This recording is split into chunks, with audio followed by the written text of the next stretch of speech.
Class 6th chapter 4 the old clock shop. The old clock shop, पुरानी घड़ी की दुकान।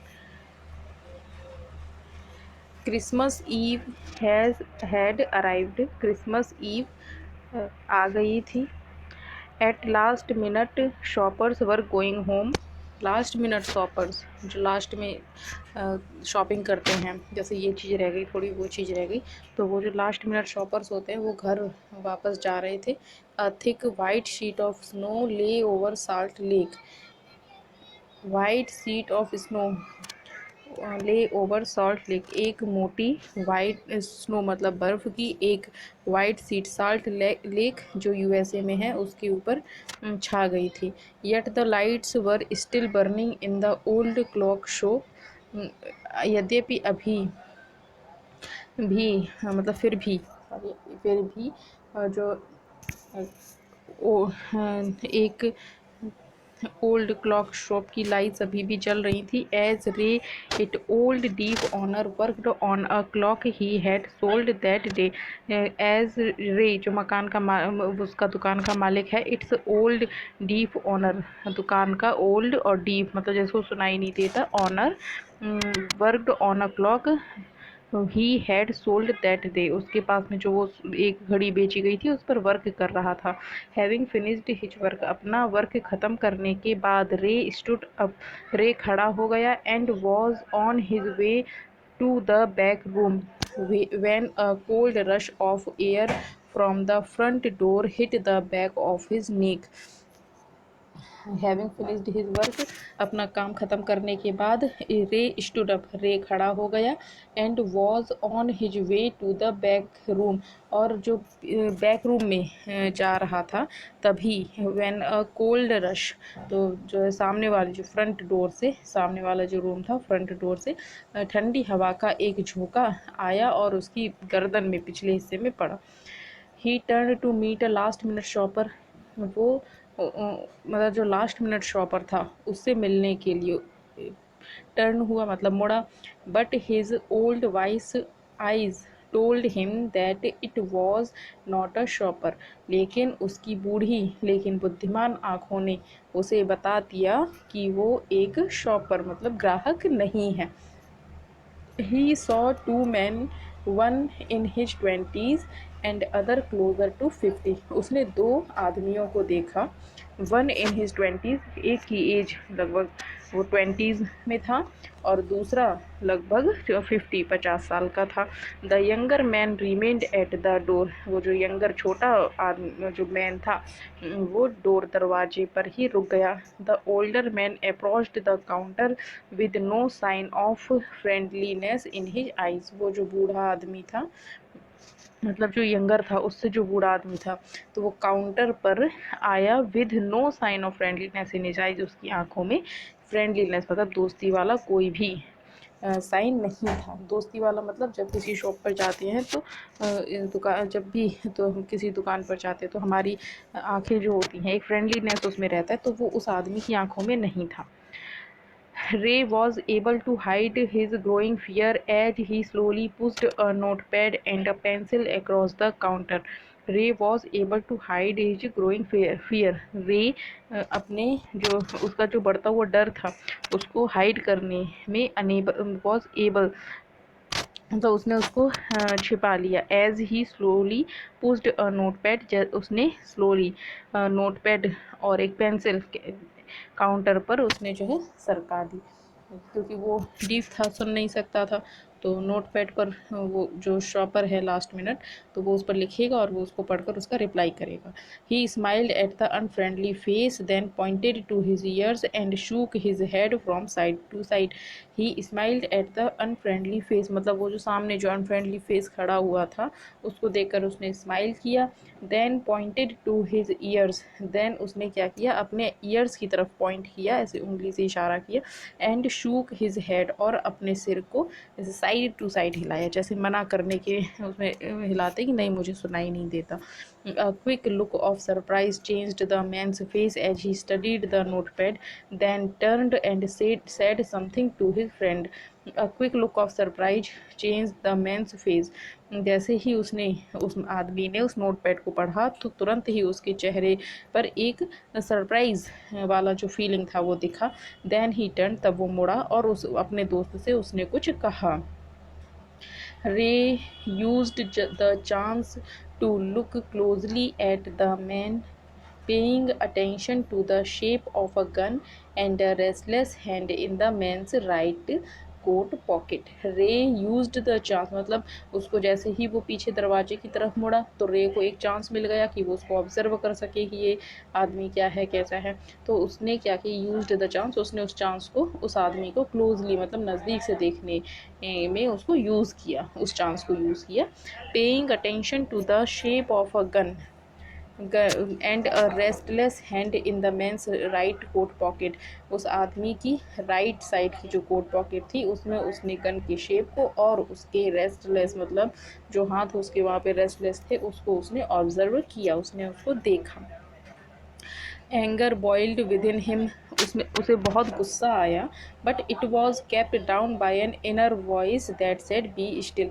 उसे बहुत गुस्सा आया लेकिन उसकी एक जो इनर वॉइस थी, जो उसकी इनर वॉइस ने उसे कहा कि बी स्टिल, शांत रहो, उसने उसको थोड़ा ठंडा रखा, मतलब अपने गुस्से को उसने शांत किया।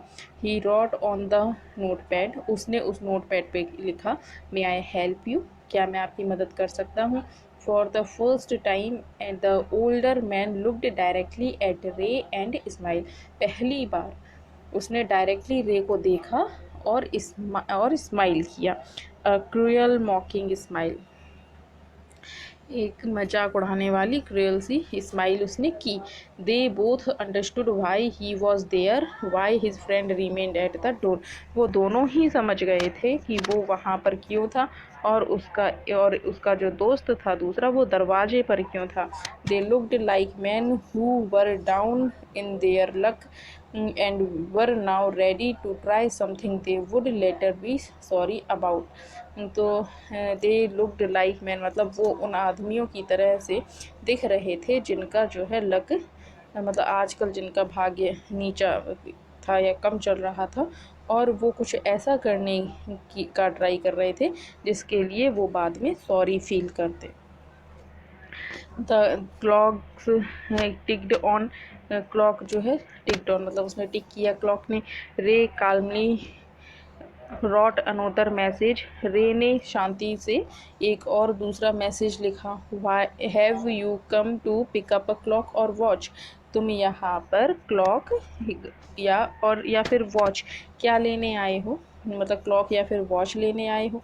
क्लॉक मतलब जो दीवार पर टंगी रहती है, वॉच मतलब जो हम हाथ पर बांधते हैं। Then he pointed to the loan board filled with hanging clocks and pocket watches.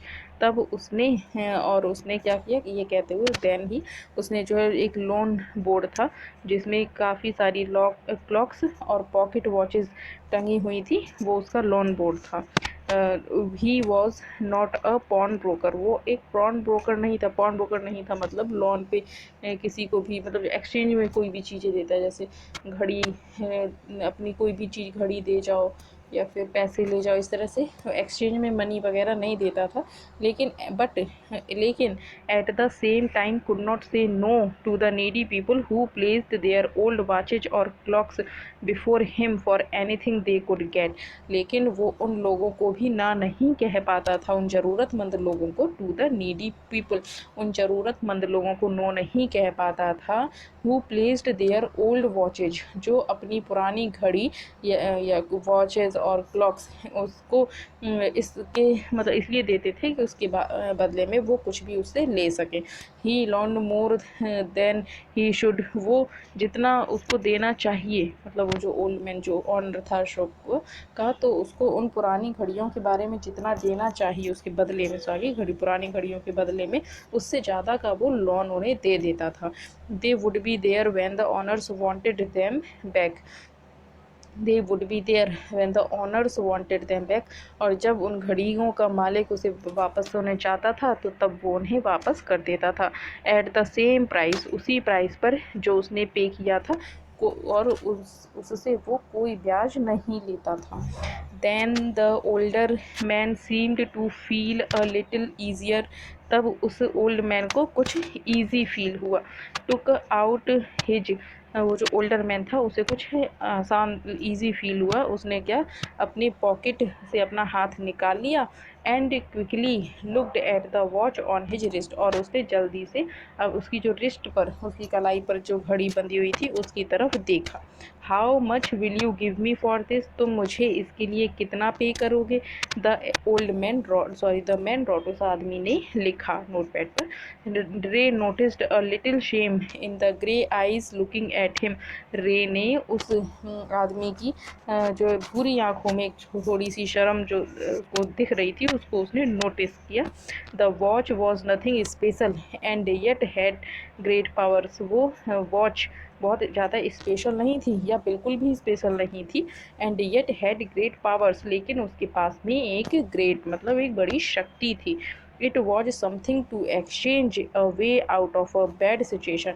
ये क्या शक्ति थी, उसके पास में एक ऐसी शक्ति थी जो एक बुरे सिचुएशन के साथ में एक्सचेंज कर सकती थी. मतलब उस टाइम पे वो जो बुरी सिचुएशन उस आदमी के सामने, दुकानदार के सामने जो खड़ी हो गई थी, तो उस घड़ी ने और उस आदमी के सामने भी जो वहाँ पर आया था, उसे चोरी करनी पड़ती या फिर उसे छीनना पड़ता, कुछ भी करना पड़ता, तो उसके सामने भी एक बैड सिचुएशन थी. तो उन दोनों की ही बैड सिचुएशन से छुटकारा दिलाने के लिए ये घड़ी एक अच्छा ऑप्शन थी. तो इसलिए इसको यहाँ पर लिखा हुआ है yet had a great powers. knowing that great need had brought the man to his shop in the first place. तो ये जानने के बाद कि कोई बड़ी ज़रूरत ही उस आदमी को उसकी शॉप में लेकर आई है. रे आस्क्ड, रे ने उससे पूछा. How much do you need for it, तुम्हें इसके लिए कितना पैसा चाहिए. The reply came back on the note pad, और नोट पैड पर उसे रिप्लाई भी मिला. वॉट एवर इट्स वर्थ, इसकी जितनी भी कीमत हो उतना दे दो. Ray reached into his cash box, pulled out a $50 note and passed it into the man's hand. Ray cash box के पास में पहुंचा, उसने एक $50 का नोट खींचा और उस आदमी को दे दिया. As they shook hands, Ray looked into man's eyes, they seemed to say thank you. As they shook hands, मतलब जब उन्होंने हाथ मिलाया, रे ने उस आदमी की आंखों में देखा. वो मान लो कि उसकी आंखें कहते सीम्ड टू से, उसकी आंखें उसे धन्यवाद कह रही थी. दे बोथ न्यू, वो दोनों ही जानते थे. The watch was not worth that much, कि वो घड़ी की उतनी कीमत नहीं थी. बिफोर टर्निंग टू लीव, वापस जाने से पहले, द मैन रॉट, मैन ने लिखा. I will be back to pick it up as soon as I can, मैं इसको जितनी जल्दी हो सकेगा वापस लेने के लिए वापस आऊँगा. Merry Christmas, merry Christmas. The little story ended on the half hour with the clocks striking all together. ये जो छोटी सी स्टोरी थी ये आधे घंटे में एंड हो गई विद द सारी उसकी दुकान की सारी घड़ियों के एक साथ बजने के साथ में. The time pieces which had been looking on silently all the while rang out the time with such feelings that even Ray thought he could hear them. The time pieces which had been looking on silently all the while, मतलब वो time pieces जिसने उन सब चीज़ों को होते हुए देखा, तो wrong out the time with such feeling, इस तरह से रैंग आउट हुई द टाइम, इस तरह से एक साथ बजी कि रे को भी ऐसा फील हुआ कि वो भी उसे जो है सुन सकता है. Their sweet musical message was filled with hope, उन घड़ियों का जो एक साथ बजी थी उसकी जो स्वीट, उसका जो आवाज़ था, तो उसी के बारे में बोला है. देयर स्वीट म्यूजिकल मैसेज जो था वो आशाओं से भरा हुआ था. द टाइमलेस मैसेज, जो टाइमलेस मैसेज था of peace on earth goodwill towards all, was felt by the three men who stood in the old clock shop. Their sweet यहाँ पे सॉरी पढ़ा ये their sweet musical message was filled with the hope. The timeless message of peace on earth, peace मतलब दुनिया में शांति रखो, goodwill towards all अच्छाई सभी के और सभी के साथ में अच्छाई करो. वो उस ओल्ड क्लॉक शॉप पर बैठे हुए तीनों आदमियों ने इस चीज़ को वहाँ पर फील किया। अच्छा, तो ये चैप्टर तो आप लोगों का कंप्लीट हो गया। और एक्सरसाइज गाइस में मैं 1-2 दिन में सारी करवाऊँगी आप लोगों को। आप लोग उसके बारे में टेंशन मत लीजिए, बस इसको लाइक शेयर और सब्सक्राइब इस चैनल को कर दीजिए। Thank you.